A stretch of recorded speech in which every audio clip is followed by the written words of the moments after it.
Letjen Yudi Abrimantio mundur dari jabatan Kabis buntut kasus penyiraman air keras ke wakil ketua. Kontras yang melibatkan beberapa oknum tentara nasional Indonesia yang bertugas di Badan Intelijen Strategis. Nah, setelah Ka'abais mengundurkan diri dari jabatannya, apakah itu sudah cukup di situ saja? Sehingga tidak mendalami lebih dalam lagi mana tahu ada dalang utama yang menyuruh oknum-oknum TEN ke-1 tersebut. Kasus penyiraman air keras ke wakil ketua. Kontras ini menimbulkan berbagai dogon yang sangat mengerikan. Mulai dari dugaan untuk memperkeruh suasana dengan tujuan supaya negara keos sehingga presiden saat ini akan didesak mundur dari jabatannya. Dan ada juga dugaan orang untuk melakukan kudeta. Jika negara telah keos akibat keamanan yang tidak stabil lagi. Karena beberapa aktivis yang aktif kritik kebijakan pemerintah kena teror. Bahkan ada yang sempat dianiaya dengan menyiramkan air keras ke wajah wakil ketua. Kontras mengakibatkan luka lumayan parah. Semoga kasus penyiraman air keras ini terus dikembangkan atau diperdalam untuk memecahkan dugaan-dugaan masyarakat banyak. Dan agar masyarakat banyak tidak menuduh presiden saat ini ikut andil atau menyetujui perilaku oknum-oknum TN ke-1 yang menyiram wakil ketua Kontras dengan air keras.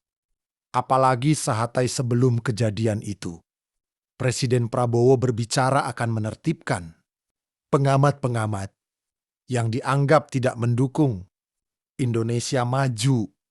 Untuk itu Presiden harus turun tangan mengawasi jalannya kasus penyiraman air keras ke wakil ketua.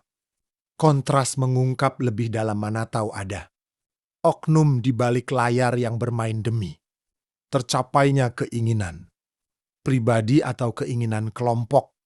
Kita ketahui bersama Presiden, Indonesia saat ini sangat serius untuk memperbaiki Indonesia di berbagai bidang pemerintahan, baik di bidang birokrasi, hukum, dan kehakiman.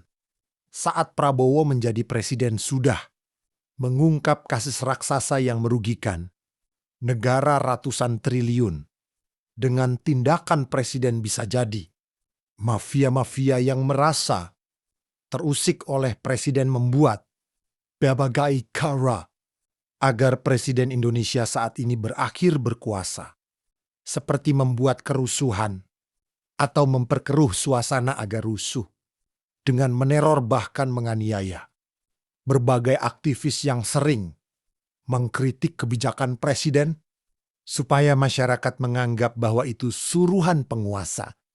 Mudah-mudahan kasus ini tidak mentok hanya pengunduran diri Ka'abais saja, tapi harus battle diperdalam, digali mana tahu ada orang yang sembunyi di balik layar.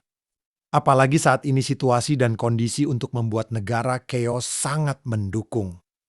Mulai dari kondisi global perang Iran dengan Amerika Serikat dan Israel. Dan kondisi nasional. Dengan kondisi global saat ini juga sangat terasa efeknya ke ekonomi masyarakat.